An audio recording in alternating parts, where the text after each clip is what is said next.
Isak tangis Sri Rahmawati pecah saat menceritakan kisah hidup anaknya di hadapan Menteri Sosial Republik Indonesia, Saifullah Yusuf alias Gus Ipul. Sri adalah ibu dari Muhammad Aditya, seorang calon siswa di BLK Kalsel. Baginya kesempatan ini seperti pintu baru yang terbuka setelah 2,5 tahun lamanya sang anak berhenti sekolah. Untuk informasi selengkapnya akan disampaikan wartawan kami yang telah terhubung dari Banjarmasin Pos, Muhammad Saiful Riki. Rekan Saiful Riki, silakan laporan Anda. Dan tugas Tribuners Menteri Sosial Republik Indonesia Saifullah Yusuf atau Gus Ipul kemarin mengunjungi Kalimantan Selatan. Tepatnya ia berdialog di Balai Latihan Kerja Provinsi Kalimantan Selatan di Banjarbaru bersama calon siswa sekolah rakyat di sana. Mana salah satu dari orang tua siswa bernama Sri Rahmawati menangis saat menceritakan kisah hidup anaknya di hadapan Mensos Gus Ipul.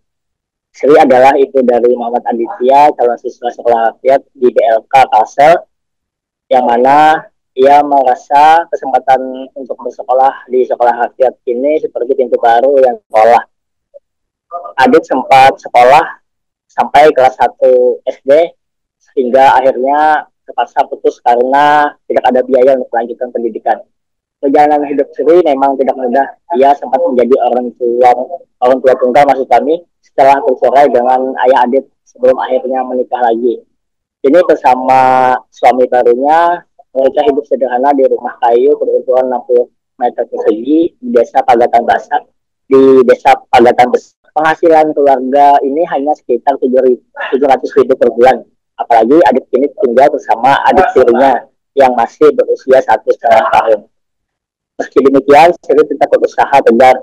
Ya bersyukur anak sulungnya yang lahir di Baru Pakuala 10 tahun lalu itu kini mendapat kesempatan kembali duduk di bangku sekolah.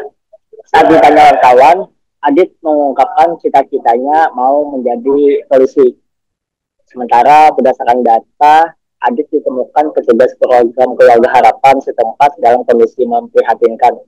Setelah sempat tinggal bersama ayah kandungnya pasca perceraian, Adit akhirnya dikembalikan lagi ke pangkuan sang ibu. Selama masa itu, ia sama sekali tidak bersekolah.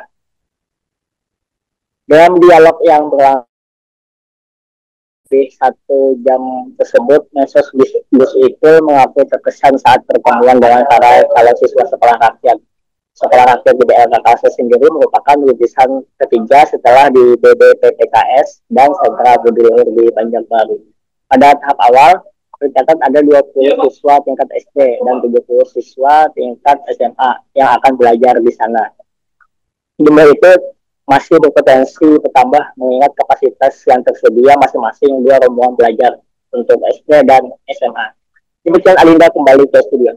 Baik, terima kasih rekan Saiful Riki atas laporan Anda. Selamat bertugas kembali. Untuk melengkapi keterangan kami, pemirsa, berikut wawancara bersama pihak terkait. Di sini kan sekolahnya kan kualitasnya lengkap, dijamin makan 3 sekali, tempat tidurnya, segala macam, belajarnya juga di sini jadi terjamin belajarnya gitu nggak karuan nggak kemana-mana, anak-anaknya di sini aja. Syukur alhamdulillah kan pemerintah kayak itu menolongi masyarakat yang kurang mampu.